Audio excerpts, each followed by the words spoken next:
வெண்முரசு. பன்னிரு படைக்களம் 47. இசைச்சூதர் விதுரரை ஓரவழியால் நோக்கியபின் விழிபறிமாறி விரைந்து பண்ணுச்சத்தை அடைந்து குடம் ரீங்கரிக்க விரல் நிறுத்தினர்.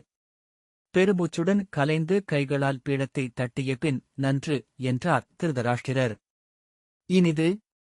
வசந்தத்தில் வண்டுகள் சிறகுகளால்தான் பாட முடியும். பெருமூச்சு விட்டு பறத்தலும் பாடுவதும் ஒன்றேயான ஒரு வாழ்க்கை.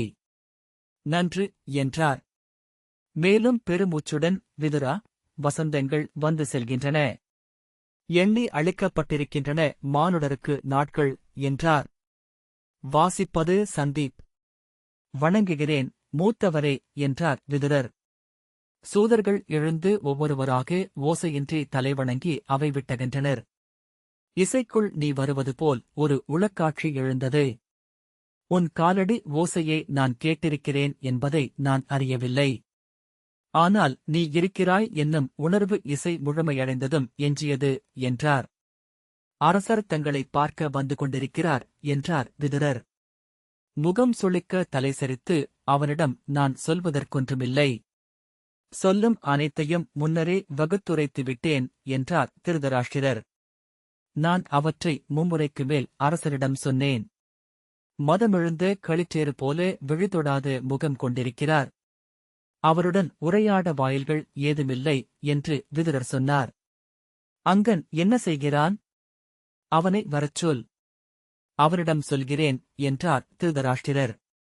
அவர்கள் இருவரும் உருகி ஒன்றாகிவிட்டது போல் இருக்கிறார்கள்.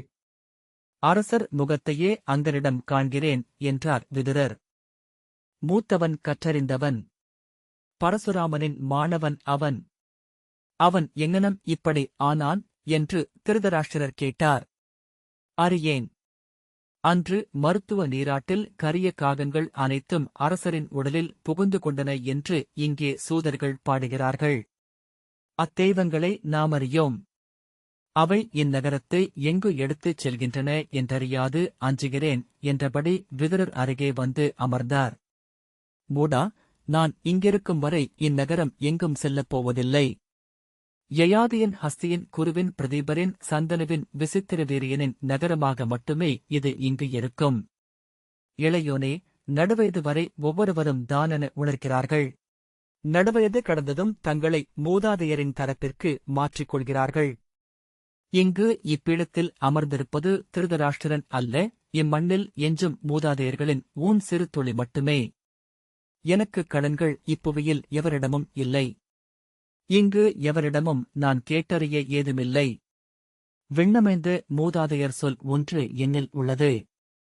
அதுவே நான். விதுரர் பெருமூச்சு விட்டு நான் அதை அறிவேன் என்றபின் பிதாமகர் பீஷ்மரின் ஓலை வந்தது என்றார். பிறிதொன்றையும் பிதாமகர் சொல்லியிருக்க வாய்ப்பில்லை என்றார் திருதராஷ்டிரர். ஆம் என்றார் விதுரர். அஸ்தனபுரியின் பிதாமகராக நின்று நம்மனைவருக்கும் அவர் ஆணையிட்டிருக்கிறார். குருவின் கொடிவழியினர் நடத்தும் ராஜசூயத்தை அவர் ஏற்றிருக்கிறார். இந்நகரும் அரசரும் குடிகளும் அந்த வேள்வியில் பங்கெடுத்து மகிழ வேண்டுமென்று விழைகிறார் திருதராஷ்டிரர். ஆம், அது எனது ஆணையும் கூட என்று தலைவணங்கினார். ஏவலன் உள்ளே வந்து தலைவணங்கினான். விதுரர் திரும்பியதும் மெல்லிய குரலில் அரசரும் இளையோரும் அங்கரும் சேதி நாட்டரசரும் என்றான். விதுரர் வரட்டும் என்று சொன்னபின் திருதராஷ்டிரரிடம் அரசர் பார்க்க வந்திருக்கிறார் என்றார். திருதராஷ்டிரர் தாடியை நீவியபடி மெல்ல உருமினார். தன் உடலில் ஏன் பதற்றம் கூடவில்லை, ஏன் நெஞ்சு பொங்கி எழவில்லை என்று விதுரர் வியந்தார். ஒவ்வொன்றும் பலமுறை படித்து காவியத்தில் நிகழ்வது போல தெளிவாக வேறெங்கோ நிகழ துளித்துளியாக அவற்றை அறிந்தபடி அவர் அங்கு நின்றிருந்தார். கதவு திறக்கும் ஒலி கேட்டபோது ஒரு கணமென அதே நிகழ்வு முன்பு நிகழ அவர் கண்டது போல் உணர்ந்தார். அல்லது தொல்காவியம் ஒன்றில் படித்ததைப் போல. பாரத வருஷத்தில் நிகழ்வன அனைத்தையும் வியாசர் பாடல்களாக எழுதிக் கொண்டிருப்பதாகவும் அவற்றையே தாங்கள் பாடுவதாகவும் சூதர்கள் சொல்வதுண்டு. இந்நிகழ்வை மூதாதை கவிஞர் முன்னதாகவே எழுதிவிட்டாரா என்று எண்ணியபோது விதுரர் இதழ் வளைய புன்னகை செய்தார். துரியோதனன் அரச உடையணிந்திருந்தான். அவனுக்குப் பின்னால் துச்சாதனனும் துச்சகனும் துர்மதனும் ஓசையற்ற நிழல்கள் போல் வந்தனர். கர்ணனும் சிசுபாலனும் சற்று விலகி பின்னால் வந்தனர். துரியோதனன் தந்தையை அணுகி முழந்தாள் மடித்து அவர் கால்களைத் தொட்டு சென்னி சூடி வணங்குகிறேன் தந்தையே என்றான். திருதராஷ்டிரர் தன் படர்ந்த கைகளை அவன் தலைமேல் வைத்து நன்று சூழ்க என்று வாழ்த்தினார். பிற கௌரவரும் தந்தை காலடியைத் தொட்டு வாழ்த்து பெற்று விலகி நின்றனர். துரியோதனன் திரும்பி கர்ணனை அருகே வரும்படி அழைத்துவிட்டு என்னுடன் அங்கரும் சேதி நாட்டரசரும் வந்துள்ளனர் என்றான். திருதராஷ்டிரர் அதற்கும் தலையசைத்து உருமினார். கர்ணன் அவர் கால் தொட்டு சென்னி சூடி வாழ்த்துங்கள் தந்தையே என்றான். சினம் பற்றிக்கொள்ள அவர் உருமியபடி அவன் தலைமயிரை தன் கைகளால் பற்றி நான் உன்னை நம்பியிருக்கிறேன் கர்ணா என்றார். கர்ணன் என் நிலையிலும் தங்கள் மைந்தருடன் இருப்பேன் அரசே என்றான். சிசுபாலன் வணங்கியபோது அவன் தலைமேல் கை வைத்த திருதராஷ்டிரர் விழிகள் அதிர சுட்டவர் போல உடனே கையை திரும்ப எடுத்துக் கொண்டார். உன் தலை அதிர்கிறது என்றார். அரசே என்றான் சேதி நாட்டான். உன் தலை தொடுகையில் வெட்டுக்கிளியை தொடுவது போல் உணர்கிறேன். அதிர்ந்து கொண்டிருக்கிறது என்றார் திருதராஷ்டிரர்.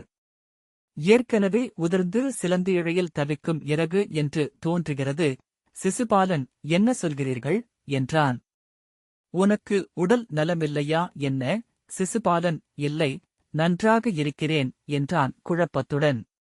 கனவுகள் காண்கிறாயா என்றார் திருதராஷ்டிரர். ஆம் நான் எப்போதும் கனவுகளில் உழல்கிறேன் திருதராஷ்டிரர் அறியேன்.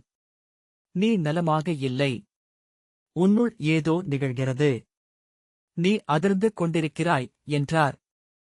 சிசுபாலனை அகன்று போகும்படி துரியோதனன் விழிகாட்டினான். பின்னர் தந்தையே தாங்கள் அறிந்திருப்பீர்கள் இன்று மாலை அஸ்தினபுரியின் படைகளுடன் இந்திரபிரஸ்தத்தின் மேல் எழுகிறேன். என் தோள்தோழர் ஜராசந்தரின் இறப்புக்கு ஈடு செய்யாமல் இங்கு அமர்ந்திருப்பது குருகுலத் தோன்றல் என்றும் தங்கள் மைந்தன் என்றும் நான் கொண்டுள்ள நிமிர்வுக்கு இழுக்கு. தங்கள் ஆணை பெற்றுச் செல்ல வந்தேன் என்றான். முகவாயை நீவியபடி எனது ஆணையை முன்னரே அளித்துவிட்டேன் என்றார் திருதராஷ்டிரர். ஆம் அது போர் அறியாத சூதர்களால் அளிக்கப்பட்டது என்று அவன் சொல்லி முடிப்பதற்குள் மூடா என்று கூவியபடி எழுந்த திருதராஷ்டிரர் தன் பெருங்கையைச் சுழற்றி ஓங்கி அவன் கன்னத்தில் அறைந்தார். அவ்வோசை இசைக்கூடத்தை அதிரச் செய்தது. தரை அதிரும் ஒலியுடன் மண்ணில் விழுந்த துரியோதனனை நோக்கி காலடி எடுத்து வைத்து முன்னால் சென்று ஓங்கி மிதித்தார் திருதராஷ்டிரர். அவன் மேலும் சுருண்டு விலகிச் சறுக்கி தூணில் முட்டி கையூன்றி எழுந்தான். மூத்தவரே என்றபடி திருதராஷ்டிரன் கையை சென்று பிடித்துக் கொண்டார் விதுரர். பேரரசே நிறுத்துங்கள் என்று கர்ணன் அவரது வலது கையை பிடித்தான். அவர்களைத் தூக்கி இருபக்கமும் வீசிவிட்டு அவர் சினம் கொண்ட களிரென முழக்கமிட்டு முன்னால் செல்ல துரியோதனனை தம்பியர் தூக்கி அகற்றினர். எவர் முன் நின்று அச்சொல்லை எடுத்தாய்? இழிமகனே, என் இளையோன் கால்களைத் தொட்டு வணங்கி பிழை பொறுக்கக் கோரிவிட்டு அதன் பின் அடுத்த சொல் எடு. அதுவரைக்கும் நீ என் மைந்தன் அல்ல என்றார் திருதராஷ்டிரன். பதரும் கைகளுடன் யானை என ததும்பினார். எந்தத் துணிவில் என் முன் அச்சொல்லை எடுத்தாய்? இன்றுவரை எவரும் அதைச் சொல்ல நான் ஒப்புக்கொண்டதில்லை. இந்நகரில் நான் வாழும் வரை எவரும் அதை சொல்லப் போவதில்லை. பொறுத்தருள்க சிறிய தந்தையே என்று துரியோதனன் விதுரரிடம் சொன்னான். என்ன இது அரசே? இச்சொற்கள் வேண்டியதில்லை. அவர் உணர்வுகள் வேறு. தாங்கள் இந்நாட்டு அரசர் என்றார் விதுரர். அவன் என் இளையோன். என் தந்தையின் எஞ்சிய மண்வடிவம். இப்புவியில் எவரும் எனக்கு ஒரு பொருட்டல்ல என்று கைகளை ஒன்றுடன் ஒன்று அறைந்து திருதராஷ்டிரர் கூவினார். பொறுத்தருளுங்கள் தந்தையே. என் உடலெங்கும் நிறைந்திருக்கும் சினம் சொற்களை சிதறடிக்கிறது. ஆனால் நான் சொன்னதில் எந்த மாறுதலும் இல்லை. இங்கு இனிமேலும் தொட்டில் குழந்தையென சுருண்டிருக்க என்னால் இயலாது. மகதரின் இறப்புக்கு நிகரீடு செய்தாக வேண்டும். இல்லாமல் நான் ஆணென அமைய முடியாது என்றான் துரியோதனன். ஆம், அவனுக்கு ஒரு வாக்களித்திருந்தாய் என்றால் அதைச் செய்வதே முறை. ஆனால் குருகுலத்து தோன்றல்களிடையே ஒருபோதும் போர் நிகழாது. அதன்பின் இங்கிருந்து விண்ணேறிச் சென்று நான் என் மூதாதையர் முகத்தை நோக்க இயலாது. அவ்வெண்ணத்தை ஒழி. இதோ பிதாமகரின் ஆணை வந்துள்ளது. இந்திரபிரஸ்தத்தின் ராஜசூயத்தில் அஸ்தினபுரியின் அரசரும் குடிகளும் அந்தணரும் கலந்து கொள்வார்கள். அதுவே என் சொல் என்றார் திருதராஷ்டிரர். உரக்க இடைமறித்து, அது நிகழாது. ஒரு தருணத்திலும் அதற்கு நான் ஒப்பேன் என்றான் துரியோதனன். என் எதிர் நின்று சொல்லெடுக்கிறாயா மூடா என்றபடி திருதராஷ்டிரர் தன் இரு கைகளையும் ஓங்கி அறைந்தார். மீண்டும் அவரைப் பற்ற வந்த கர்ணனை ஒற்றைக்கையால் தூக்கி விலக்கிவிட்டு மற்போருக்கென விரித்த கைகளுடன் துரியோதனனை நோக்கிச் சென்றார். துரியோதனன் அதே விரைவில் முன்னால் வர இருவர் கைகளும் மரக்கட்டைகள் உரசும் ஒலியுடன் பிணைந்து கொண்டன. இருவர் தோள்களும் இறுகிப் பிணைய முகங்களில் தந்தை என்றும் மைந்தனென்றும் இருந்தவை அகன்று இரு கொலை விலங்குகள் எழுந்தன. கர்ணனும் துச்சாதனனும் துர்முதனும் துச்சகனும் இருவரையும் பிடித்து இழுத்தனர். விதுரர் அரசே அரசே என்று கூவியபடி பதைத்து சுற்றி வந்தார். துச்சாதனன் திருதராஷ்டிரின் உதைப்பட்டு தெரித்து விழுந்தான். துர்முதன் பின்னால் சரிய கர்ணன் மட்டும் அவர்களுடன் சுற்றினான். விதுரர் அரசே நிறுத்துங்கள். இக்கணம் உங்கள் கை தளரவில்லை என்றால் என் கழுத்தில் கத்தியை பாய்ச்சிக் கொள்வேன் என்று கூவினார். திருதராஷ்டிரின் தசைகள் மெல்ல தளர்ந்தன. உருமலுடன் அவர் துரியோதனனை தூக்கி வீசிவிட்டு திரும்பி, எல்லாம் உன்னால்தான் மூடா. இவ்விழிமகன்களை இப்படி வளர்த்தவன் நீ. அடே, நான் விழியற்றவன். நீ நூல் கற்றவன் அல்லவா? உன் முன் உன் மைந்தர் ஏன் இப்படி வளர்ந்தனர்? கீழ்மகனே, முதலில் உன் மண்டையை உடைக்க வேண்டும் என்றார். மூச்சிறைக்க எழுந்து தள்ளாடி நின்று, தந்தையே, நான் செய்வதற்கொன்றே உள்ளது. என் சொல் மாறாது என்றான் துரியோதனன். திரும்பி வெண்பர்கள் தெரிய முகம் சுளிக்கச் சீறி, வா, என்னுடன் களம் நின்று போருது. என்னைக் கொன்று நெஞ்சை மிதித்து நின்று கூவி இந்த மக்களுக்கு சொல், நீ என் அரசன் என்று. அதன்பின் உன்னைத் தடுக்க தெய்வங்கள் இல்லை. உன்னைத் துணைக்க பாதாளத்திலிருந்து மண்மறைந்த அரக்கர் அனைவரும் எழுந்து வருவார்கள் என்றார் திருதராஷ்டிரர். அவ்வண்ணமெனில் அதுவே ஆகுக. நாள் குறியுங்கள் என்றான் துரியோதனன். என்ன சொல்கிறாய் மூடா என்று மீண்டும் எட்டு வைத்து ஓங்கி அவனை அறைந்தார் திருதராஷ்டிரர். அவன் அவர் கைகளைப் பற்றி உடலெங்கும் தசைகள் புடைக்க வளைத்து தாழ்த்தி, ஆம், அவ்வாறெனில் அவ்வாறே. நானறிவேன், அரைப்பொழுதுக்கு மேல் உங்கள் முன் நிற்கும் ஆற்றல் கொண்டவன் அல்ல நான். களத்தில் என் நெஞ்சு பிளந்திடுங்கள். என் குருதி பூசி வந்து உங்கள் மூதாதையரின் பீடத்தில் அமருங்கள். நண்பனின் குருதிக்கு பழியீடு செய்யாமல் அஞ்சி அரண்மனையில் அமர்ந்திருந்தேன் என்ற இழுசொல்லில் இருந்து நான் விடுபடுவேன். உங்கள் கையால் இறந்தால் எத்தயக்கமும் இன்றி சென்று சந்தனவும் விசித்திர வீரியனும் அமர்ந்திருக்கும் நிலையில் நானும் அமர்வேன் என்று அவன் கூவினான். தொண்டை நரம்புகள் புடைத்து குரல் உடைந்து ஒலித்தது. விழிகள் சுரந்து இமைகளில் சிதறி நின்றன. திருதராஷ்டிரர் தளர்ந்து அவன் கையை விட்டார். மெல்ல பின்னடைந்து, விதுரா, மூடா, பிடி என்னை என்றார். சஞ்சயன் எழுந்து அவரைப் பற்றிக் கொண்டான். அவர் தளர்ந்த கால்களும் உடலும் நடுங்க பேரிடை அழுந்த பீடத்தில் விழுந்தார்.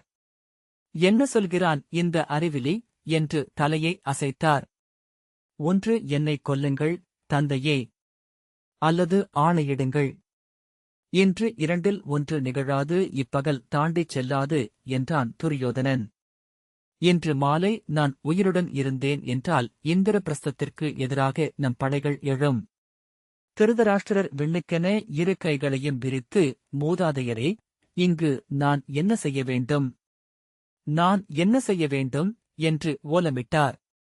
விதுரா, மூடா என்று பெரும் சினத்துடன் அழைத்தபடி பீடத்தை தன் இரு கைகளாலும் அறைந்தார். சொல், உன் நெறிநூலில் என்ன சொல்லப்பட்டுள்ளது? சொல், இழிமகனே என்றார். விதுரர், என் சொற்கள் அனைத்தும் சொல்லப்பட்டுவிட்டன அரசே. இறுதி நிலைப்பாடொன்றை ஒருவர் எடுத்துவிட்டால் அதற்கப்பால் இருப்பது இறப்பொன்றே என்றார். ஒன்று செய்கிறேன், நான் இறக்கிறேன் என்றபடி பீடத்தில் கையூன்றி திருதராஷ்டிரர் எழுந்தார்.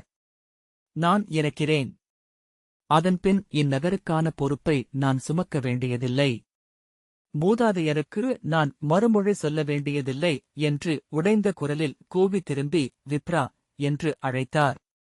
தன் பீடத்திலிருந்து மெதுவாக எழுந்து வந்த விப்ரர், அரசே, எந்த தந்தையும் வாழ்நாளில் ஒருமுறை மைந்தனிடமிருந்து எதிர்கொள்ள வேண்டிய தருணம் இது.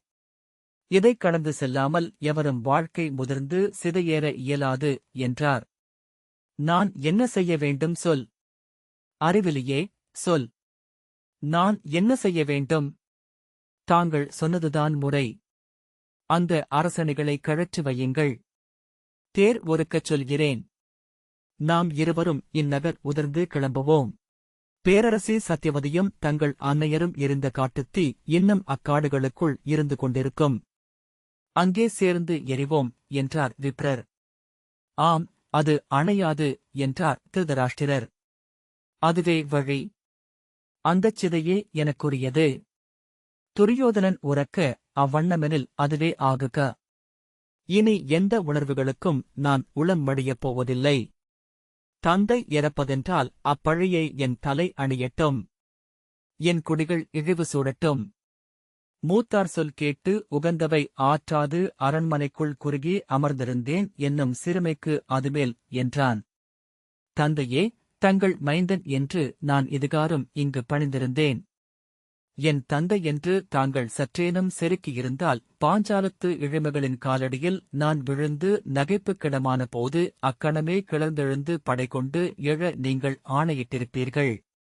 இந்திரபிரஸ்தத்தின் ஐவரையும் தமது துணைவியுடன் இங்கு வந்து என்னிடம் பிழை பொறுக்கும்படி கோர பணித்திருப்பீர்கள்.